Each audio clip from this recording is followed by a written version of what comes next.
जय हिंद दोस्तों, मैं चंदन और आप सभी का स्वागत करता हूं आपके अपने चैनल तूफान स्टडी मिल पे। दोस्तों, आज के इस वीडियो में हम लोग हमारी दुनिया यानी कक्षा 8 की जो हमारी दुनिया का बुक है उसके इकाई 6 को यानी एशिया को पढ़ने वाले हैं। और इसके पहले हमने 1, 2, 3, 4, 5 तक एक्सरसाइज जो है हमने पढ़ चुका है। और वो वीडियो आप नहीं देखे हैं तो ऊपर आई बटन पे लिंक आ रहा होगा प्ले लिस्ट का, वहाँ से जाकर देख सकते हैं, या डिस्क्रिप्शन में हम प्ले लिस्ट का आपको जो है लिंक दे देंगे, वहाँ से भी आप देख सकते हैं।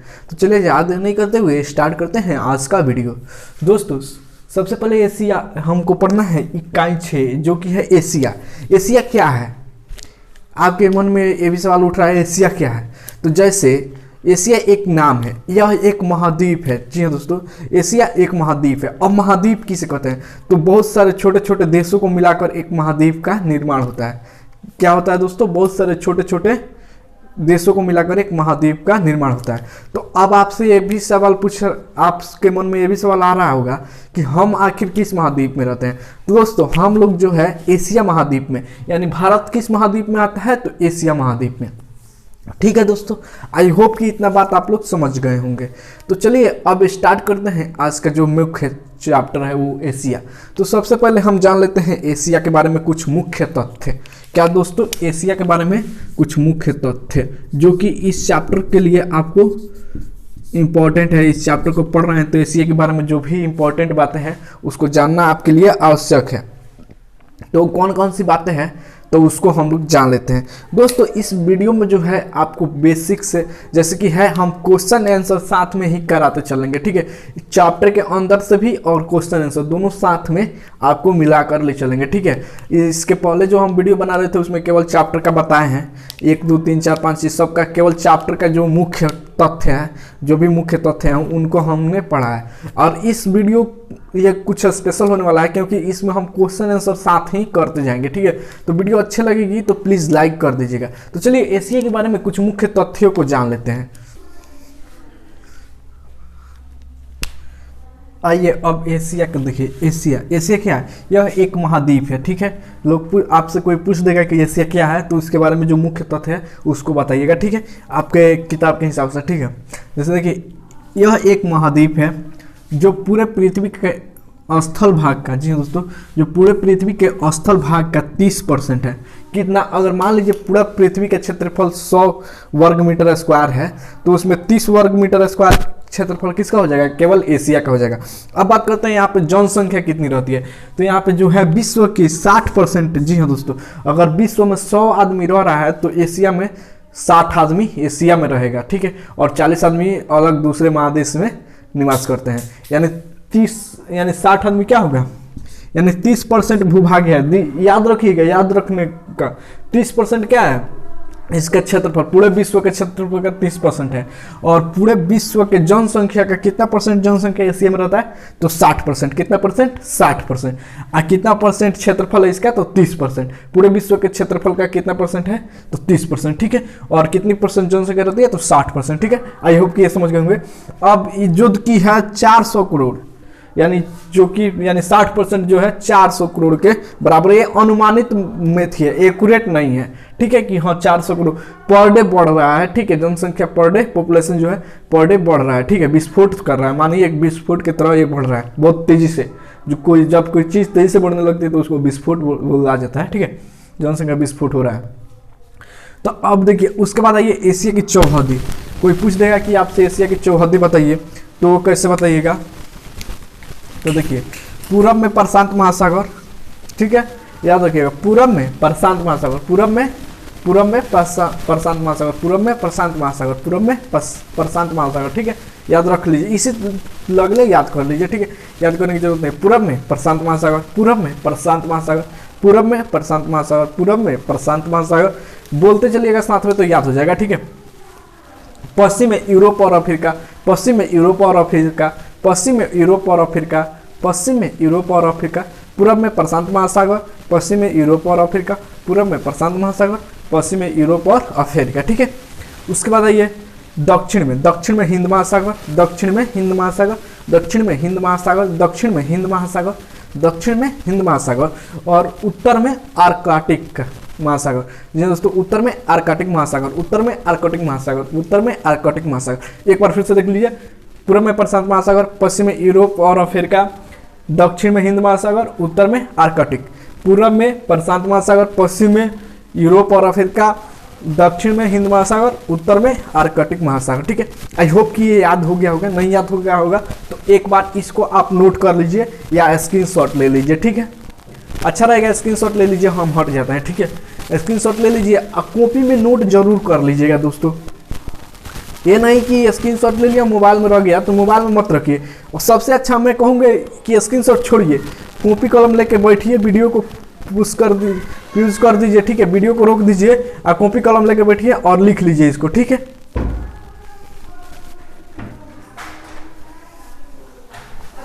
अब देखते हैं एशिया का अक्षांशीय विस्तार। अक्षांशीय विस्तार शायद हम आप लोगों को बता दिए हैं पिछले वीडियो में, जो है हमने बताया है इसके पिछले चैप्टर में, जो है कि विषुवत रेखा, कर्क रेखा, मकर रेखा, ये सब हमने बता दिया है। ठीक है, नहीं देखे हैं तो प्लीज़ उस वीडियो को भी जाकर देख लीजिएगा। ठीक है, तो देखिए यहाँ पे अब जान लेते हैं एशिया का अक्षांशीय विस्तार क्या है।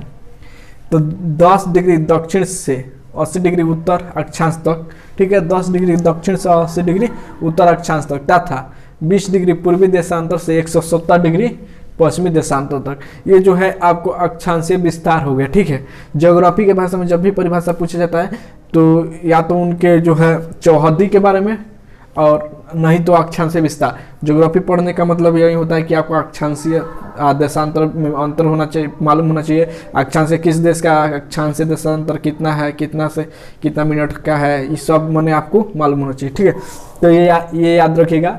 एशिया का, भारत का हमने बता चुका है, वहाँ से आप जाकर पिछले वीडियो में अगर पिछले चैप्टर पढ़े होंगे, अगर हमसे पिछले चैप्टर पढ़े होंगे और नहीं तो केवल क्वेश्चन आंसर पढ़े होंगे, तब तो जय श्री राम है ही आपका।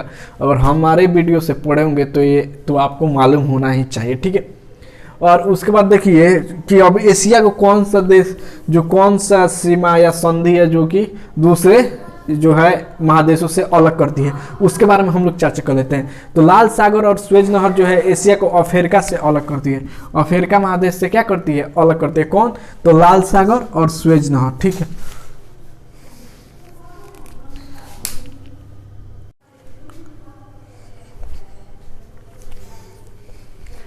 तो आइए अब देखते हैं एशिया का अक्षांशीय और देशांतर विस्तार के बारे में हम लोग जानते हैं। चौहदी हमने जान लिया, एशिया क्या है इसके बारे में हमने जान लिया। अब उसके अक्षांशीय और देशांतर विस्तार के बारे में हम लोग जान लेते हैं। यह एक काल्पनिक रेखा होता है, अक्षांश और देशांतर। पृथ्वी पर ऐसा रेखा कोई खींचा हुआ नहीं है, हम लोग अपने से मान लिए हैं। हमारे वैज्ञानिक जो है, भूगोल शास्त्र जो है लोग वो पढ़े हुए, उन्होंने बनाया है, तो इसको हमको भी पढ़ना होगा क्योंकि इसी से किसी देश का सीमा निर्धारित किया जाता है। ठीक है, तो देखिए 10 डिग्री दक्षिणी से लेकर 80 डिग्री उत्तर अक्षांश तक जो है इसका फैला हुआ है, तथा 20 डिग्री पूरब से लेकर 170 डिग्री पश्चिम देशांतर तक फैला हुआ है।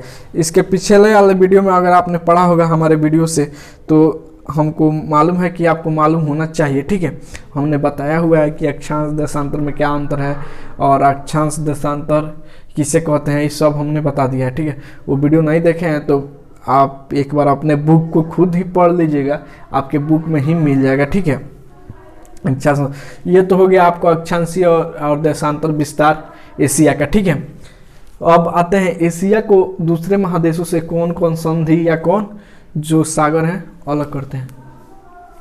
तो अब देखिए लाल सागर जो है, लाल सागर और स्वेज नहर एशिया को अफ्रीका से अलग करता है। एशिया को अफ्रीका से कौन अलग करता है? लाल सागर और स्वेज नहर एशिया को अफ्रीका से अलग करता है। ठीक है, आई होप कि ये बात समझ गए होंगे। अब ये भी सवाल उठा होगा यूरोप से कौन अलग करता है। तो यूरोप से है जो कि कोई एक या दो चीज़ अलग नहीं करती। यूरोप जो है, यूरोप से काफ़ी ज़्यादा एशिया का सीमा सटा हुआ है, इसलिए बहुत ज़्यादा जो है आपको विभाजन इसमें देखने को मिलेंगे, यानी बॉर्डर मिलेंगे। तो देखिए सबसे पहले एशिया को यूरोप से अलग करने वाले में डार्डानेलिस, ठीक है, डार्डानेलिस जल संधि, वास्पोरस जल संधि, मरमरा सागर, काला सागर, कैस्पियन सागर, यूराइल नदी महत्वपूर्ण भूमिका निभाती है। यानी यूरोप को जो है, यूरोप से और एशिया के जो अलग करने वाले हैं वो डार्डानेलियस जल संधि है, वास्पोरस जल संधि है, मरमारा सागर, काला सागर, कैपिन सागर और यूराइल नदी जो है महत्वपूर्ण भूमिका निभाती है। ठीक है, अब चलिए अब आपके क्वेश्चन आंसर को भी साथ में लेकर चलते हैं। यहाँ तक हमने जो भी पढ़ा उसमें से देखते हैं क्या कोई क्वेश्चन बन रहा है हमसे, या कोई क्वेश्चन जो है कि हम जो यहाँ तक पढ़े उससे कोई फ़ायदा हुआ, कितने क्वेश्चन हम कर पाते हैं। ठीक है, इसको थोड़ा सा देख लेते हैं। आपका बुक निकाल रहे हैं हम, बुक का क्वेश्चन किधर गया भाई, किधर गया? पूर्वी एशिया, पश्चिमी एशिया, यहाँ पे आइए। पूछ रहा है एशिया के पूर्व में डैश है। तो अभी तक जो हमने पढ़ा वहाँ से देखिए, फर्स्ट क्वेश्चन आपका है एशिया के पूर्व, तो एशिया के चौहद्दी हमने आपको बताया था, तो एशिया के पूर्व में क्या है? चलिए फटाक से हमें कमेंट करके बताइए। देखिए अभी क्वेश्चन हम छोड़ दे रहे हैं, इसका आंसर हम नहीं बताएंगे। आपने वीडियो ध्यान से देखा होगा तो इसका आंसर आपको मालूम चल ही गया होगा। ठीक है, अब उसके बाद एक क्वेश्चन हमें यहाँ से मिलेगा। ठीक है, अब देखिए आगे देखते हैं और लघु उत्तरीय दीर्घ उत्तरीय में। और देखिए वहाँ यहाँ पे 3 जो है आपको दिख रहा होगा, यहाँ पे निम्नलिखित में 50 शब्द वाला आंसर में देखिए एशिया महादेश की चौहद्दी लिखे। ठीक है, तो एशिया महादेश की चौहद्दी ये भी हमने कर लिया। 2 क्वेश्चन यहाँ से आपको बन गए। अगर बाद में आपको ये कहेगा कि सर क्वेश्चन नहीं बताए हैं तो आप महामूर्ख हैं। ठीक है, महामूर्ख यानी दूसरे के भरोसे रह रहे हैं। आपको मान लीजिए कोई आपको गाड़ी भी दे दे, रास्ता भी बता दे, तो आप कहिएगा कि हम नहीं जा पाएंगे। तो इसमें किसकी गलती है? आप ही की गलती है कि आपको जाने के लिए सब साधन मिल रहा है, रास्ता आपको बता दिया जा रहा है, तब भी आप मंजिल तक नहीं जाइएगा। तो इसमें किसकी गलती है? आपकी गलती है ना, ऑफ कोर्स आपकी गलती है। आप सीरियस नहीं हैं तो प्लीज़ सीरियस होइए। जो भी हम बात कर रहे हैं कोई बेकार की बात नहीं कर रहे हैं। देखिए आपका क्वेश्चन आ गया। ठीक है, अब देखिए और कोई क्वेश्चन, तो 2 क्वेश्चन हमें यहाँ से मिल गया, एक तो ऑब्जेक्टिव में, एक सब्जेक्टिव। यानी ऑब्जेक्टिव क्वेश्चन ये जो है आपको, इसमें एक क्वेश्चन हमने बना लिया इतना ही पढ़ने में, और दूसरा हमने सब्जेक्टिव बना लिया एक एशिया महादेश की चौहद्दी लिखे। ठीक है, ये 2 क्वेश्चन हमने बना लिया। अब चलिए अब आगे पढ़ते हैं आपके चैप्टर को। ठीक है, ऐसा बाबू आपको कोई नहीं पढ़ाएगा यूट्यूब पे।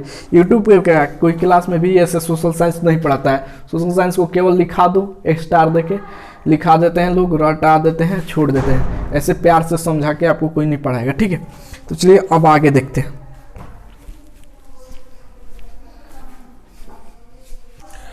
चलिए कुछ और बातें, हमने तो एशिया के विस्तार के बारे में हमने जान लिया। अब आइए एशिया में जो चीज़ें हैं, जो कि फैक्ट हैं यानी तथ्य हैं, जिन्हें हमें जानना चाहिए। हम एशिया महादेश में रहते हैं तो उनकी जानकारी हमें रहनी चाहिए। उन चीज़ों को जान लेते हैं, जैसे यहाँ के पहाड़, पठार, मैदानी क्षेत्र, वन, क्या क्या पाया जाता है, यानी उसके बारे में अब हम लोग पढ़ने चल रहे हैं। ठीक है, यानी हमें किताब से नहीं पढ़ना है। ठीक है, किताब की जो मुख्य बातें हैं, यानी हमें पूरा दूध नहीं पीना है। ठीक है, सिंपल भाषा में समझिए तो हमें दूध नहीं पीना है, हमें उस दूध का खोआ बनाकर उस दूध का खोआ निकाल के खा लेना है। यानी उसका मुख्य एनर्जी जो है, जो मुख्य तथ्य है, उसको हम लोग पढ़ लेना है। ठीक है, तो अब देखिए एशिया के पहाड़ और पठार के बारे में थोड़ा सा हम लोग विस्तार से चर्चा कर लेते हैं। तो एशिया, पहाड़, पर्वत और पठार, ठीक है, यानी एशिया में ये पढ़ रहे हैं हम। कहाँ पढ़ रहे हैं? एशिया में। ठीक है, तो देखिए संसार का छत्र पामीर के पठार को कहा जाता है, जो कि एशिया महादेश में पाया जाता है। ठीक है, संसार का छत्र यानी विश्व, वर्ल्ड का जो कि है छत्र है, छत है, किसे कहा जाता है? पामीर के पठार। अब आपके ख्याल में ये भी आ रहा होगा कि छत का मतलब क्या?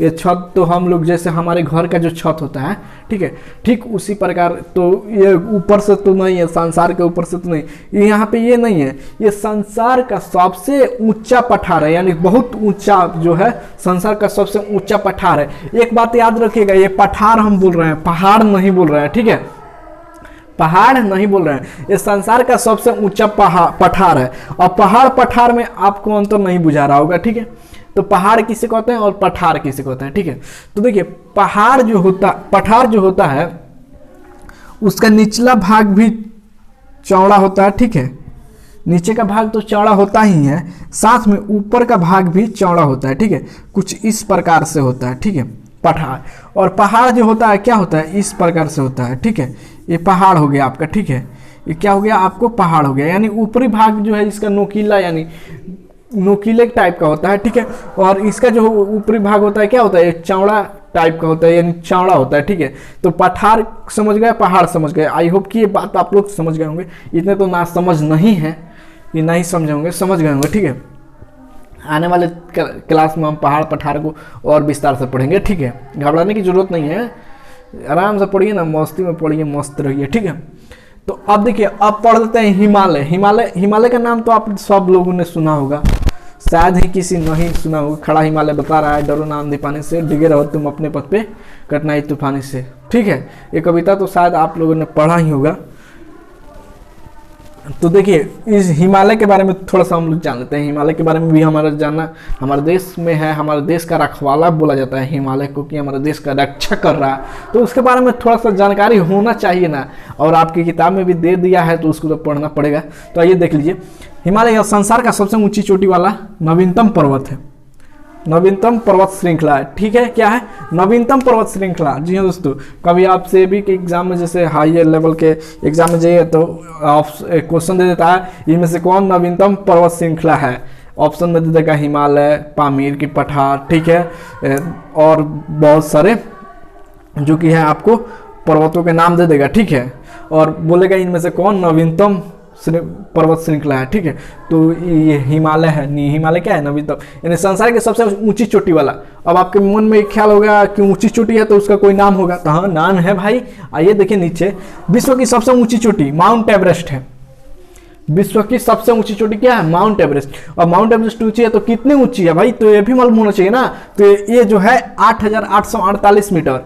क्या दोस्तों? Metre, 8,848 metre. किलोमीटर मीटर में ध्यान रखिएगा, कभी क्या होता है ऑप्शन में आपको किलोमीटर दे देगा। 8,848 आप पढ़ लिए हैं, ये आपको याद है, हम जानते हैं आप पढ़ लिए हैं और आपको याद भी है, लेकिन वहां पे क्या करेगा, मीटर की जगह किलोमीटर लगा देगा। आप तो पढ़े हैं 8,848 और मीटर पढ़े हैं कि किलोमीटर, की बात पे कोई ध्यान नहीं देता। खुद हमारे साथ भी ऐसा हुआ है कभी, ठीक है। इसलिए हम इस पर ज़्यादा फोकस मार रहे हैं कि भाई देख लो यहाँ पे एक गलती होता है, ठीक है। तो यहाँ मीटर देखिएगा, 8,848 मीटर होता है, ठीक है, ऊंचा है। यह हिमालय पर्वत श्रृंखला का ही भाग है। किसका भाग है? आपसे भी पूछ देगा कि ये जो है माउंट एवरेस्ट किसका भाग है, तो हिमालय पर्वत श्रृंखला का भाग है, यानी हिमालय पर्वत श्रृंखला की चोटी है। ये भी पूछ सकता है कि ये माउंट एवरेस्ट किसकी चोटी है, तो हिमालय पर्वत श्रृंखला की चोटी है, ठीक है। और उसके बाद आइए दोआब। दोआब पंजाब का नाम आप लोगों ने सुना होगा, भारत का एक राज्य है पंजाब, ठीक है। पंजाब तक का नाम सुना है, तो उसका पंजाब नाम क्यों पड़ा? कभी शायद आपसे कोई पूछ भी दिया हो, ठीक है, कि पंजाब को पंजाब क्यों कहते हैं, तो आप नहीं बता पाए होंगे या बताए होंगे, तो सही आंसर आप यही बताए होंगे ना, कि वो 5 नदियों से घिरा हुआ क्षेत्र है, इसीलिए हम पंजाब कहते हैं, ठीक है। तो उसी तरह दोआब क्या है? आपकी किताब में क्वेश्चन आ गया है कि दोआब क्या होता है या दोआब क्या है, ठीक है। तो इसका भी सिंपल बात, दोआब यानी दो आप मन नदियों से घिरा हुआ क्षेत्र, दोआब हो गया। दो नदियों से घिरा हुआ क्षेत्र को क्या कहते हैं? दोआब कहते हैं। दो नदियों से घिरे हुए, दो नदियों के बीच के क्षेत्र को क्या कहते हैं? दोआब कहते हैं, ठीक है। दो नदियों के बीच के क्षेत्र को दोआब कहते हैं। तो ये भी इंपॉर्टेंट है, इसको भी लिख लीजिए, ठीक है।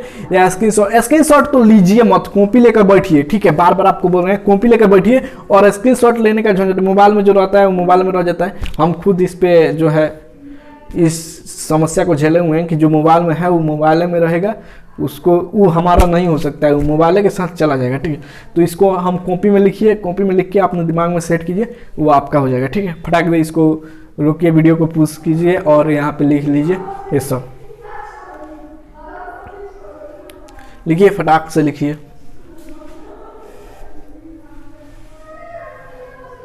आज के वीडियो में इतना ही रहने देते हैं, क्योंकि वीडियो बहुत ज़्यादा बड़ी लंबी हो जाती है तो आप लोग नहीं देखते हैं और उतार के भाग जाते हैं, यानी छोड़ देते हैं, उसको नहीं देखते हैं, क्या स्किप कर देते हैं। तो इसलिए हम वीडियो को यहीं पे रुक रहे हैं। इसका पार्ट 2 जो है आपको कल मिल जाएगा, पार्ट 3 माने इसको हम 3 भाग में 3 वीडियो में बनाएंगे, ठीक है। आपको पहले ही बता दे रहे हैं, हम आपको धोखा नहीं देते। एक ठो और क्वेश्चन इस पे पढ़े हैं, तो एक ठो और क्वेश्चन आपको जो है होमवर्क के रूप में हम दे रहे हैं, उसको थोड़ा सा आप बनाइएगा, ठीक है। ये 2 नंबर ऑब्जेक्टिव का 2 नंबर क्वेश्चन है कि संसार की छत किसे कहते हैं, ठीक है। संसार का छत किसे कहते हैं, तो हमने बता दिया है इस क्वेश्चन का आंसर, और आप लोग बनाइएगा, ठीक है।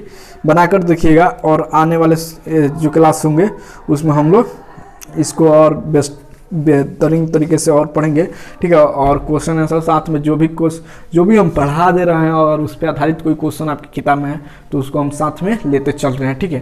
तो आई होप कि वीडियो अच्छी लगी है। वीडियो अच्छी लगी है तो लाइक कर दीजिए, ठीक है। चैनल पर नए हैं तो प्लीज़ चैनल को सब्सक्राइब कर दीजिए। ना तो बुआ भाग जी तू चैनल के छोड़ के तो तोहरे घाटा बा, ठीक बा। यहाँ यूट्यूब पर केहू ना पढ़ाई, ठीक बा। तारा के कहू बात समझा के